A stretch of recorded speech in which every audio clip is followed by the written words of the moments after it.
우리 다 함께 사도신경으로 신앙 고백하심으로 28일 목요일 새벽 기도회를 하나님께 올려드리겠습니다. 함께 신앙 고백하시겠습니다.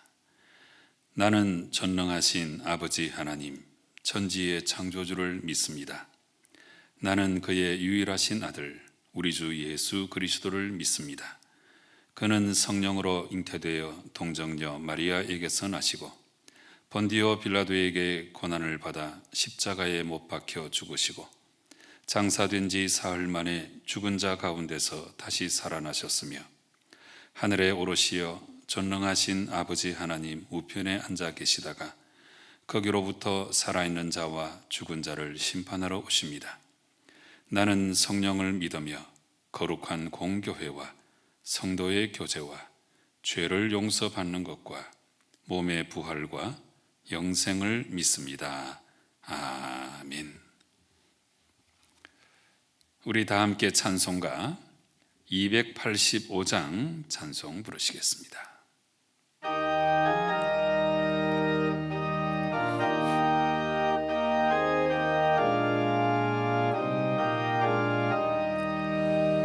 주의 말씀 받은 그날 참 기쁘고 복되도다.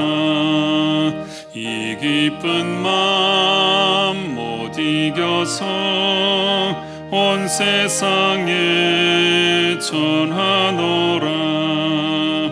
기쁜 날 기쁜 날 주 나의 죄 다시 쓴 날 늘 깨어서 기도하고 늘 기쁘게 살아가리.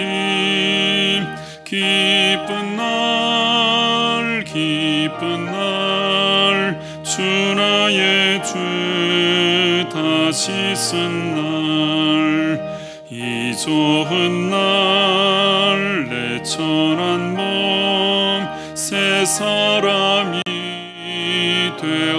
되었으니 이 몸과 마음 다 바쳐서 영광의 주를 섬기리.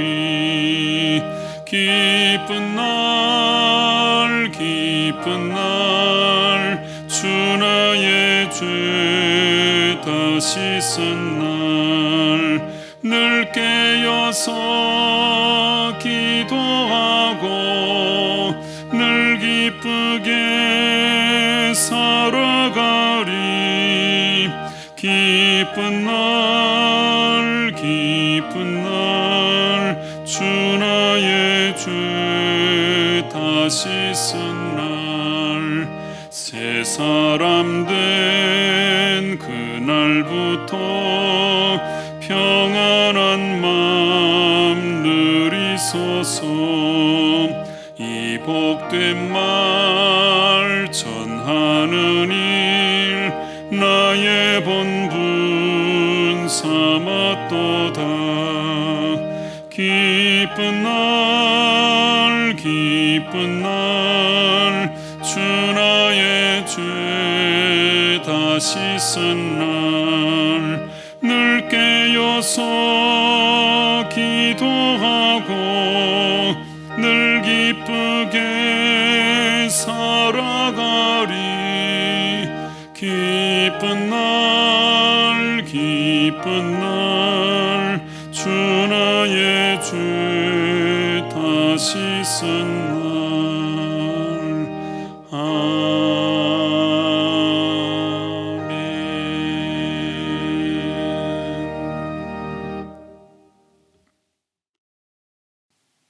오늘 하나님께서 우리에게 주시는 말씀은 신명기 25장 1절 말씀부터 10절까지에 있는 말씀이 되겠습니다. 여러분 함께 따라 읽으시기 바랍니다. 사람들 사이에 시비가 생겨 재판을 청하면 재판장은 그들을 재판하여 의인은 의롭다 하고 악인은 정죄할 것이며 악인에게 태형이 합당하면 재판장은 그를 엎드리게 하고 그 앞에서 그의 죄에 따라 수를 맞추어 때리게 하라. 40까지는 때리려니와 그것을 넘기지는 못할지니 만일 그것을 넘겨 매를 지나치게 때리면 내가 내 형제를 경히 여기는 것이 될까 하노라. 곡식 떠는 소에게 망을 씌우지 말지니라.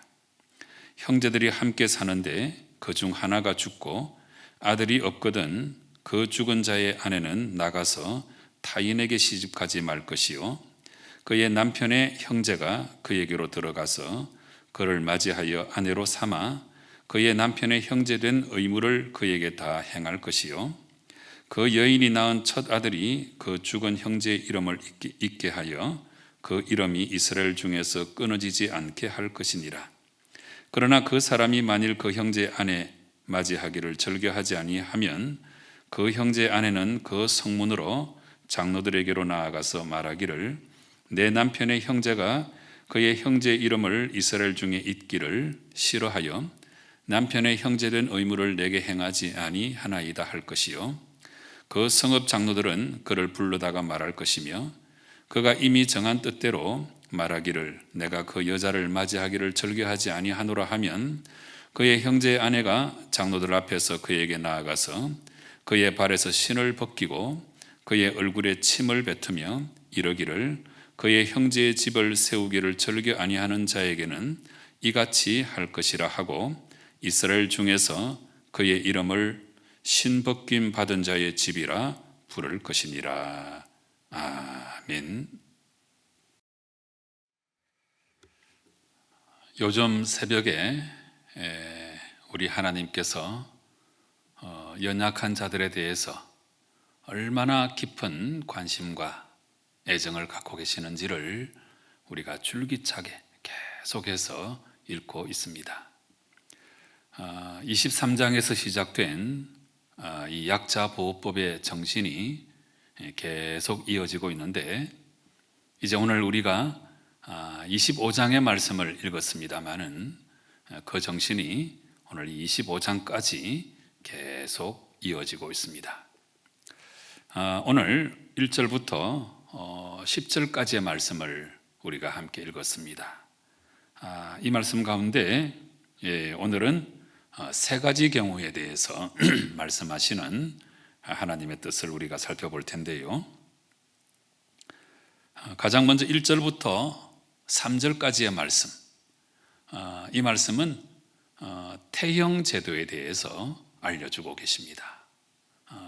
이제 아주 정당한 재판을 잘 받고, 거기 1절에 나와 있죠. 의인은 의롭다 하고 악인은 정죄할 것이며, 이렇게 정당한 재판을 받고 이 악인에게 태형이 합당하면 재판장은 그를 엎드리게 하고 그 앞에서 그의 죄에 따라서 수를 맞추어 때리게 하라고 말씀하고 계십니다. 요즘은 거의 태형 제도가 없습니다만은 아직도 남아있는 나라가 몇몇 나라가 있긴 합니다만은 요즘은 거의 다 이제 사라졌죠. 다른 방법으로 이 죄의 대가를 치르게 하는데 이 고대 사회 속에서는 특별한 이 형벌의 다양한 방법이 있을 수가 없기 때문에 이 태형도 포함되어 있었습니다. 그런데 이 태형이라고 하는 것은 죄값의 지불이다 하는 그런 의미도 물론 분명히 포함하고 있습니다. 그렇지만 이 이스라엘 백성들에게 이 태형을 허락하신 그 하나님의 뜻이 아주 중요한데요. 이 태형은 이 율법의 정신을 따라서 자기 죄를 깊이 깨닫게 하는 그런 의미가 이 태형 속에 감춰져 있습니다. 그래서 자기 죄를 깨닫고 마음을 고쳐서 개심해서 새로운 삶을 살게 하는 그런 목적을 이 태형이 지니고 있는 것입니다. 그렇지만 아무리 범죄자라고 할지라도 그리고 태형이 합당해서 태형을 이제 선고한다고 할지라도 그 인격은 또 반드시 보호되어야 된다 하는 것이 뭐 성경 곳곳에 나와 있는 하나님의 뜻이 아니겠습니까? 그래서 태형을 그렇게 실행하되 너무 심하게 때려가지고 생활에 지장이 생기도록 해서는 안 되겠다. 하나님께서 이제 그렇게 이제 생각하시고 우리에게 말씀하시기를 생활에 지장을 미칠 정도의 형벌이 되면 안 되기 때문에 40대 이상은 절대로 때리지 못하게 하나님께서 말씀하신 것입니다. 그래서 태형으로 그 죄를 물어서 자기의 죄를 깨닫고 마음을 고쳐서 다시는 그런 삶을 살지 않도록 하는 분명한 목적을 지니고 있습니다마는 또 그 사람의 인격은 분명히 있는 것이고 또 생활에 지장을 초래하면 안 되기 때문에 40대 이상은 때리지 말라. 하나님께서 그렇게 명령하고 계시는 것입니다. 그 다음에 4절 말씀. 이 4절 말씀은 아주 짧은 한 절 말씀인데 참 이 말씀도 너무 놀라운 말씀이에요. 곡식 떠는 소에게 망을 씌우지 말지니라 그랬습니다. 뭐 요즘은 추수할 때 여러 가지 뭐 탈곡기도 있고 뭐 추수하는 방법이 있습니다만은 이 고대 사회 속에서는 몇 가지 방법이 없었죠. 그래서 아주 그 무게가 나가는 그런 뭐 소나 또 뭐 말이나 이런 짐승들을 곡식을 깔아놓고 그 위에 지나다니게 이렇게 만들죠. 그러면 이제 발에 밟혀서 이제 곡식이 떨어져 나가고 그걸 모아서 추수하는 일이 이제 있었는데, 근데 이제 이 짐승들이 그 곡식을 먹을까봐 그 입에 망을 씌워놓고 일만 시키는 그런 일이 이제 많이 있었는데 하나님의 백성들은 그렇게 해서는 안 된다. 네, 그래서 곡식 뜨는 소에게 망을 씌우지 말고 먹고 싶으면 먹고 싶은 대로 먹이고 그 다음에 또 추수에 동참하도록 하고 이렇게 하라는 말씀입니다. 여러분, 오늘 이 4절 말씀은 하나님께서 사람에게만이 아니고 이렇게 짐승에게조차도 지나친 학대는 해서는 안 된다. 이게 우리 하나님의 뜻입니다. 생명이 있는 그런 존재, 뭐 그가 짐승이든지 간에 하나님께서 이렇게 지나치게 대해서는 안 된다 하는 것을 말씀하고 계시는 것이니까 참 우리 하나님 아버지의 그 자비와 사랑의 정신은 놀랍다고 우리가 할 수밖에 없는 것입니다. 그 다음에 이제 5절부터 10절까지의 말씀은 계대 결혼법입니다. 계대 결혼법. 이거는 이제 오늘 본문의 말씀뿐만 아니고 구약 곳곳에 나와 있고 또 이것을 뭐 실천하는 여러 경우도 우리가 구약 곳곳에서 읽을 수가 있죠. 이 계대 결혼법이 뭐냐 하면 형제들이 이제 함께 살다가 그중 하나가 죽었습니다. 그런데 아들이 없는 그런 경우도 있겠죠. 그러면 그 죽은 자의 아내는 나가서 타인에게 시집가면 안 되고, 네. 그래서 그 남편의 형제, 형이든지 뭐 동생이든지 이제 그에게로 들어가서 그를 맞이하여 아내로 삼고, 그 다음에 거기에서 태어난 자식이 있으면 그 자식이 그 죽은 형제의 이름을 잊게 해서 그 집안의 대가 끊어지지 않게 해라. 이게 이제 계대 결혼법입니다.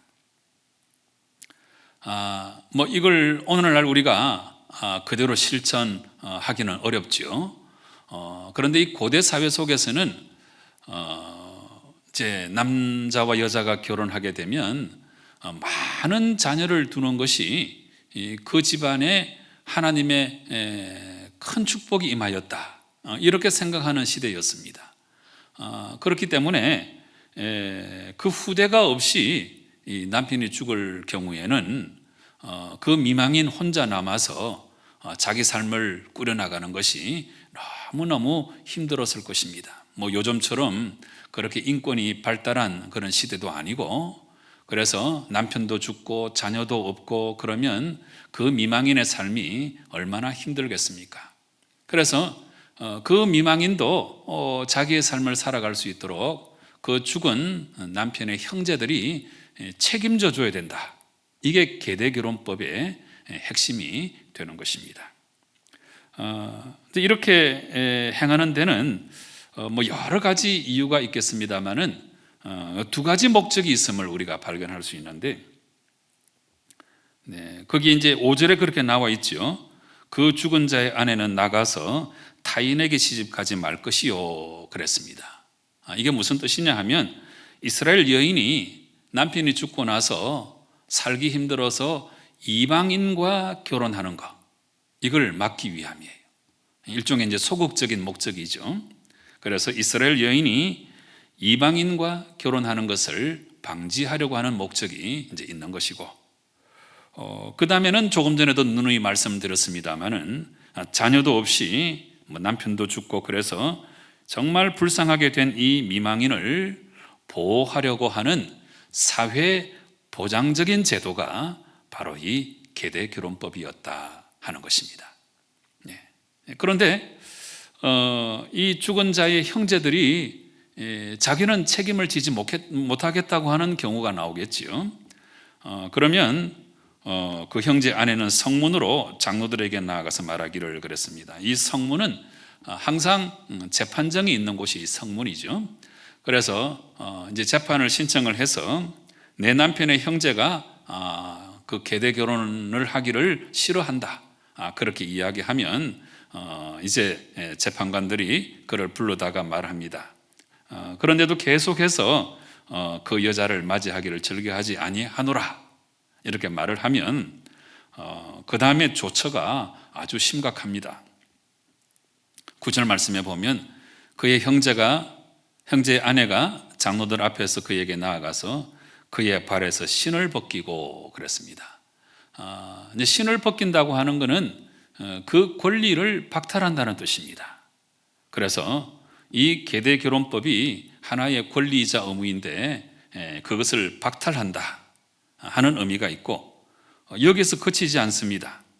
그의 얼굴에 침을 뱉으며 이르기를 그의 형제의 집을 세우기를 즐겨 아니하는 자다, 이렇게 말하면서 침을 뱉으라고 그랬습니다. 이 침을 뱉는다고 하는 것은 계대결혼의 책임과 의무를 다하지 않는 자는 모욕을 받고 조롱거리가 된다 하는 것을 하나님께서 명령하신 것입니다.